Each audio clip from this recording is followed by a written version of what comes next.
Arratsaldeon eta ongi etorri bertan berri albistegira. Gaur ekainaren 9 da osteguna, hauek dira Iruñerriak eta Nafarroak utzitako albiste nagusienak. Nafarroako gobernuak adierazpen instituzional bat onartu du Eliza Katolikoan abusuak salatu dituzten pertsonak aitortzeko. Egonkortasuna pandemiaren adierazleetan kasuen beherakada txiki batekin eta aurreko asteko erietxeratu berekin. Nafarroko gobernuak banku transferentzia bidez itzuriko ditu lehen alarma egoeraren ondorioz ordaindutako zigorrak. Landa garapenak 12 milioi euro inbertituko ditu Nafarroko ubidearen inguruko ustiategien azpiegituretan. Irujo kontseilariak beste turismo bat kanpaina eta bestelako aztarna dokumentala aurkeztu ditu gaur goizean Bertizko Jaure herrian. Arrotsapeko garai bateko oskoztaldeko plaza oinezkoentzat irekita dago. Etxerik gabeko personentzako arreta zentroaren kudeaketak 2,7 milioi euroko kostu izango du 2024ko abendura arte. Hurrengo San Ferminetarako Gaztelu plazako ostalaritza guneak zozketatu dira.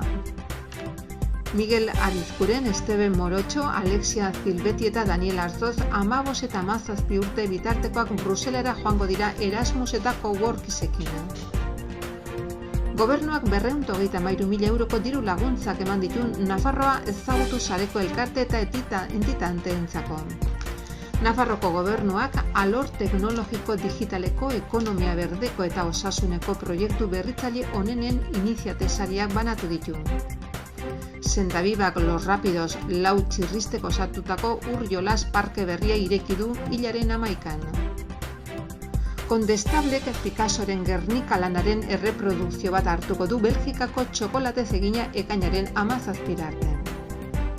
Pirinotako bideak 300 tontor argituko ditu Pirinotan Euskal Herriaren eta Kataluniaren autodeterminazio eskubidea eskatzeko.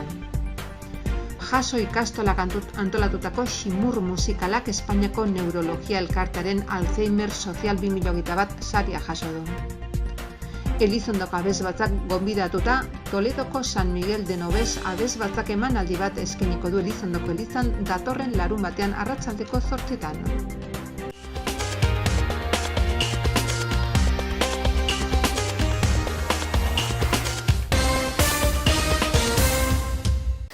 Nafarroako gobernuak adierazpen instituzional bat onartu du Eliza Katolikoan abusuak salatu dituzten pertsonak aitortzeko. Gobernuak elkartasuna adierazi die sexu abusuen edo abusu fisikoen biktimei eta justizia, memoria eta erreparaziorako duten eskubidea ere aintzat hartu du. El Gobierno de Navarra ha aprobado en su sesión de hoy una declaración institucional en la que manifiesta su solidaridad con las personas que han denunciado abusos en el seno de la Iglesia. Nafarroko lehendakaria foru komunitateko erakunde katolikoetan sexu abusuak, irainak eta urraketak salatu dituzten pertsonak aitortzeko ekitaldiaren buru izan da. Eduardo Santos, migrazio politiketako eta justiziako kontseilariarekin batera adierazpen instituzionala irakurri du. Bertan gobernuak bere konpromisoa adierazi du Elizaren barruko abusuen biktimen justizia, oroimen eta konponketarako eskubidearekin. Egonkortasuna pandemiaren adierazleetan kasuen beherakada txiki batekin eta aurreko asteko erietxeratu berekin. Osasun departamentuak gogorarazi du 18 urtetik beherakoen artean COVID pasaporteak txertaketa modalitatean ez duela iraungintze datarik. Pandemiaren jarraipen adierazle nagusiek egonkortzeko joera erakusten dute. Nafarroko Osasun Publikoaren eta Lan Osasunaren Institutuaren azken txosten epidemiologikoaren arabera. Horrela, maiatzaren 30etik ekainaren 8 bitartean, PCR edo antigeno froga bidez baieztatutako kasuen kopurua 5,75 jaitsi da eta aurreko 3 asteetan 18 eta 30 artean jaitsi da. Bertzalde pasaden asteko 33 ingreso izan ziren aurrekoaren kopuru bera, egonkortasun hori ospitale egoeran ere islatzen da. Izan ere, ospitalaratze modalitate guztietako pazienten guztizkoa maiatzaren 29 igandekoa zeuden 74 pazientetatik aurreko astean itxi ziren 73 igaro zen. Intzidentzia bere egin du hainbat adintaletan, baina ez 75 urtetik gorakoetan. Hoiek baitute oraindik tasarik altuena. Osasun publikoak adierazi duenez, ospitalaratzeak 75 urtetik gorakoen artean oraindik intzidentzia handia izateagatik azaltzen dira, eta beraz, SARS koronavirusaren zirkulazioa dagoen bitartean, pertsona horiek gaixotasun kronikoak dituztenek, eta hien ingurukoak direnek prebentzio neurriak zuhurtziaz erabiltzea gomendatzen du, txertatuta egon arren. Gainera, pasaden astean 8 pertsona hil ziren koronavirusaren ondorioz eta ez zen ospitaleratzerik izan zainketa intensiboko unitatean. Nafarroako gobernuak banku transferentzia bidez itzuliko ditu lehen alarma egoeraren ondorioz ordaindutako zigorrak. Barne zuzendaritza nagusiak 3 ebazpen sinatu ditu zehazpenak ezeztatzeko besteak beste. Nafarroko gobernuak barne zuzendaritza nagusiaren bitartez lehen alarma egoeratik kobratutako isunak itzultzeko prozesua hasten duten 3 ebazpen sinatu ditu guztira, 268.388 euroko zenbatekoa duten 786 salaketa dira. Gainera, egoera hartatik eratorritako salaketa eta espediente guztiak artxibatuko dira. Ordainketa banku transferentzi bidez egingo da, partikular bakoitzak aurkeztutako kontuan. Espediente bakoitzaren azterketa xehatu egin ondoren, Nafarroko gobernuak gutun bat bidali die itzultzea dagokien 786 pertsonei, diru sarera egiteko kontu zenbaki bat eskatzeko. Landa garapenak 12 milioi euro inbertituko ditu Nafarroako ubidearen inguruko ustiategien azpiegituretan. Nekazari gazteentzako diru laguntzak 3,5 milioi euroko aurrekontua izanen du 2024 eta 2025 urteetan. Nafarroko gobernuak landagarapeneko zuzendaritza nagusiari baimen eman dio 12 milioi euro inbertitzeko datozen 3 urteetan Nafarroko ubidearen esparruko nekazaritza azpiegiturako betzeko. Neurriak landagarapeneko 2014-2020 planean jasoak, nekazaritza jardueraren bideragarritasuna eta lehiakortasuna zein teknologi berrien erabilera sustatzea du xede. Horrez gain landagarapen eta ingurumen sailak 3,5 milioi bideratuko ditu datozen 2 urteetan nekazari gazten instalazioa sustatzeko. Nekazaritzako ustiategietan egindako inbertsio osotik 10 milioi euro ureztatu gabeko eremuetan daudenetara bideratuko dira. Eta 2 milioi euro Nafarroko ubidearen eremu ureztagarrien ureztatzeko ekipamenturako inbertsioetarako. Zenbatekoa FEDER funtsen bidez konfinantzatzen da 131. Irujo sailburuak beste turismo bat kanpaina eta bestelako aztarna dokumentala aurkeztu ditu gaur goizean Bertizko Jaurerrian. Mikel Irujo garapen ekonomiko eta enpresarieleko kontseilariak bestelako turismo bat kanpaina eta bestelako aztarna dokumentala aurkeztu ditu Bertizko Jauregian. Berarekin batera Maitene Ezkutari turismo merkataritza eta konsumo zuzendari nagusia eta dokumentala egin duen Hermosa ekoiztetxeko ordezkariak izan dira. Filmak turismo kanpainaren barruko bidairik iraunkorrena erakusten du. Ikasi nola ibili Nafarroan zehar ahalik eta karbono aztarna txikiena utziz, 6 proposamen edo 6 abentura aukera eskaintzen dira bestelako turismo batez gozatzeko. Dokumentalen protagonistak arrakasta duten youtuberrak dira. Zergatik egin genuen kanpaina hau, ja hori Fiturren esan genuen, urtarriletik iragarri genuenan kanpaina hau. Azteko mundu mailan ezagitatu batzuk euskalo esan diren ja, baina errepikatuko ditut labur-labur. Mundu mailan turisten erdia baino gehiago ja eskatzen dute jasangarritasuna. Prest dauden oso prezio handiagoa ordaintzea, baldin eta joaten diren lekuetara, joaten diren hoteletara, ostatuetara, jatetxetara jasangarriagoak diren. Horrek beraz tendentzia bat garbi eta garbi azpimarratzen du, eta horrek esan nahi du baita ere gure hildotik zentzu horretan joan margarela. Bai eta batzen badiogu, hainbat urtetan, azkenek urtetan egiten turistei egiten zaien inkesten arabera, Nafarro mailan gehien baloratzen dutena da, hain zuzen ere, ez bakarrik zenolako inguru giroa daukagun, ze espazio naturalak, eta bar, baizik eta nola zaintzen ditugun Nafarroan. Pertzepzio hori dauka turistak, hemen Nafarroan oso ondo zaintzen ditugula gure espazioa, gure parkeak, gure izadia, berez. Beraz, hori ikusita, ikusten genuen bi gauzak batu behar direla, eta nik dut kanpaina hau argi eta garbi da, bi hildo horiek erabat lotzen dute.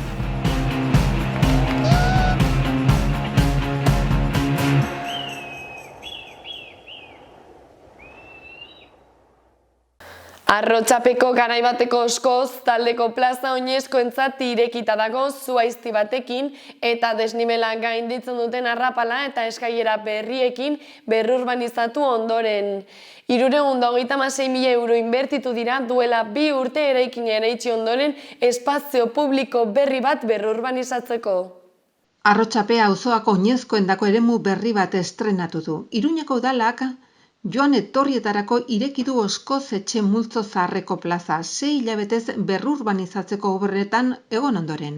2020an eraitsitako 3 solairuko eraikin batek okupatzen zuen eremua erabat aldatu dutenak. Eremu horren berrikuntza integrala 326.000 euroko aurrekontua izan du eta Lakuntza Hermanos SL enpresak egin du. Hirigintza gerentzia eta batzordeak plaza berria bisitatu dute Marcelo Zelaieta etorbidearen, Joakin Behuntza kalearen eta Abaurregaina kalearen atzealdearen artean dagoena.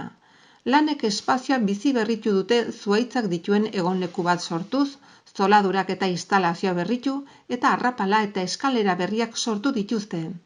Joakin Behuntza kalearekiko plazaren desnibela gainditze aldera. Hormigoizko arrapala eta eskalera hoien malda 6%koa da, hala indarrean dagoen irisgarritasun araudira egokituz. Halaber altzairu galbanizatuzko barandak instalatu dira joan etorriak erraisteko. Etxerik gabeko pertsonentzako arreta zentroaren kudeaketak 2,7 milioi euroko kostua izango du 2024ko abendura arte. Bazterkeria larrian dauden pertsonentzako baliabide honen enpresa esleipendunak ostatua, janaria, arreta espezializatua eskainiko ditu. Etxerik gabeko pertsonen arretarako zentroa udal titulartasunekoa da eta Trinitariosetan dago. Uztailan aldatuko da kudeaketaz. Iruñeko udaleko tokiko gobernu batzarrak zentroaren kudeaketa kontratua 2.700.183 euroan Grupo Bosch Acción y Gestión Social S.A. enpresari esleitzea onartu du. Enpresa horrek bere gain hartuko du kudeaketa urtengo, uztailaren 15an, 2024ko abenduaren 31 arte. Iruñeko udalak kontratu horren zenbateko handitu du. Nafarroko eskuhartze sozialeko hitzarmena aplikatzen dela bermatzeko, horrek berekin ekarriko baitu lan hobekuntzak aplikatzea kudeatzean duen talde profesionalari. Gainera, kontratuak elikadura horniduraren 100% enplegu zentro berezi baten alder erreserbatzea jasotzen du. Horrela arloak aurrera egin du erakunde hoientzako erreserba portzentaje betetzea 6% eta urtearen erdian betetzetik oso gertu dago. Hurrengo San Ferminetarako Gazteluko plazako ostalaritza guneak zozketatu dira.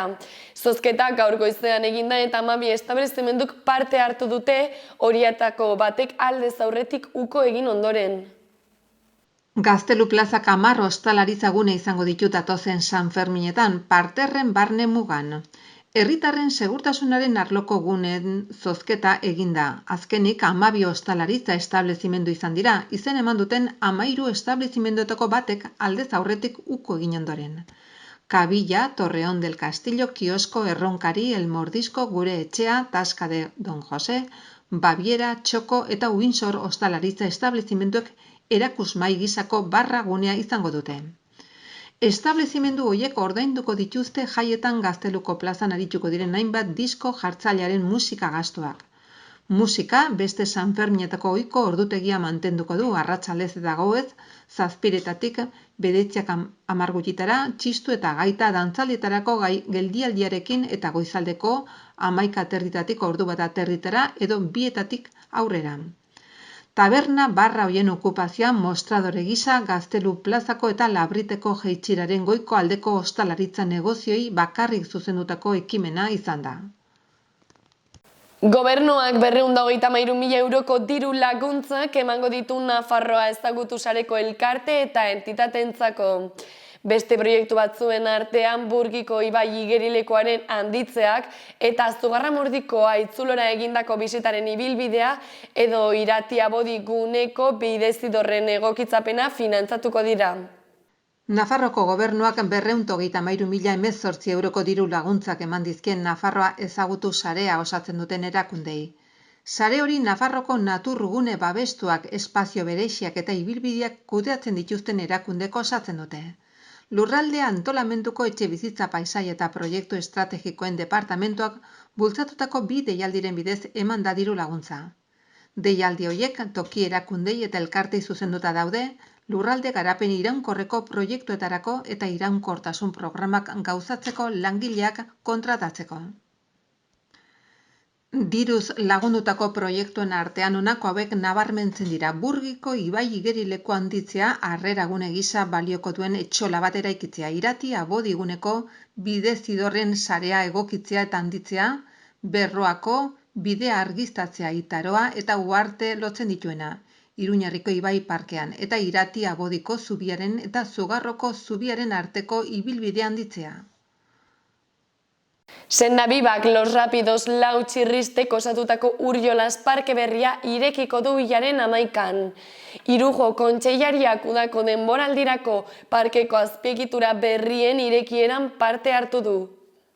Mikel Irujo Nafarroko Gobernuko Garapen Ekonomiko Kontseilaria Sendabiban izan da. Datorren larunbatean ekainak 11 jendearentzako irekiko den Uriolas parke berria bisitatu du.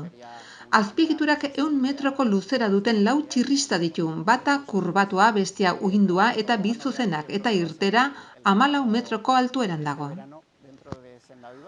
Ur lasterrak lau txirrista eta ibilbide desberdinetako uretatik abiarazteko aukera eskintzen du. Horrela, txirrista bat kurbatua da, beste bat uhindua da, jauzi sensazioarin bat ematen duena eta beste biak zuzenak eta paraleloak dira lasterketak egin alizateko. Atrakzio akuatiko berriaren lau txirristek 100 metro baino gehiagoko luzera dute eta irtera 14 metroko altueran dago.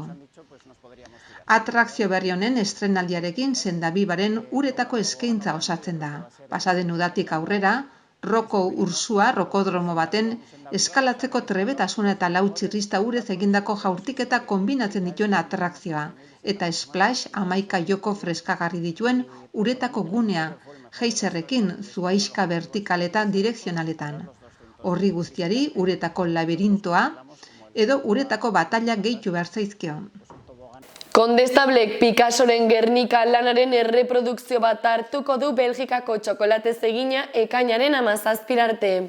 Kuadroa jatorrizkoaren neurri berekoa Iruña Baiona Jumelagearen parte da. Nafarroa Euskal Autonomia Erkidegoan eta Akitania berrian 40 gozogilek 400 kilo txokolate belgikar beltz, esne eta xuri baino gehiago erabiliz egindako Picassoren Gernikaren erreprodukzio bat ikus daiteke Iruñan. Kuadroaren kolore paleta kakao gantza koloreztatuarekin osatzen da. Txokolatezko lanak jatorrizkoaren neurriak erreproduzitzen ditu. 7 metro 70 zentimetroko oinarria eta 3 metro 50 zentimetroko altuera. Eta Salva Industrial enpresaren egoitzan eskuz landutako 14 piezatik aurrera armatuta dago. Sorkuntza gaurtik ekainaren 17 arte egongo da ikusgai eraikineko Gotika aretoan eta Iruña Baiona hiri arreben Jumelageren ekitaldietako bada. Kuadroa jatorrizkoarekin gertatu zen bezala sortu zenetik aurrera egiten ari da. Bonbardeaketaren 85. urteurrenean hasi zen erakusketa Gernikan eta hainbat tokitara bidaiatu du bertzea bertze, Oñatira, Madrilera, Parisera edo Baionara. Pirinioetako bideak 300 tontor argituko ditu Pirinioetan Euskal Herriaren eta Kataluniaren autodeterminazio eskubidea eskatzeko. Pirinio osoan zehar egingo da ekimena eta horretarako farol bereziak eta aurrealdeko linternak erabiliz. Datorren uztailaren 2an, katalanek eta euskaldunek 300 gailur baino gehiago argiztatuko dituzte Pirinio osoan zehar, horretarako farol bereziak eta aurrealdeko linternak erabiliz. Horrela, Katalunia eta Euskal Herri Pirinioetan zehar lotuko dituen argilerro bat sortuko da, gure herrien autodeterminazio eskubidea aldarrikatzeko. Mobilizazio ikusgarria izango da, esperientzia ahaztezina gure oroimenean iraungo duen mugarria ziurtatu dute gure eskuko arduradunek. No aconseguiran que resistim, perquè comptem amb la força de la gent, disposada a continuar caminant i a superar obstacles per fer el cim.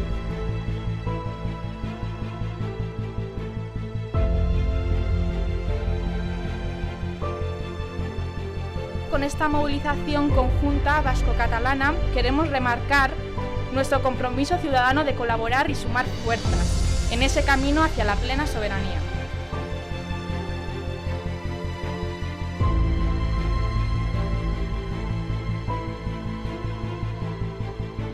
Unim il·lusions des dels dos costats dels Pirineus. Il·luminem el camí de la llibertat. Somiem amb un futur millor i, sobretot, lliure.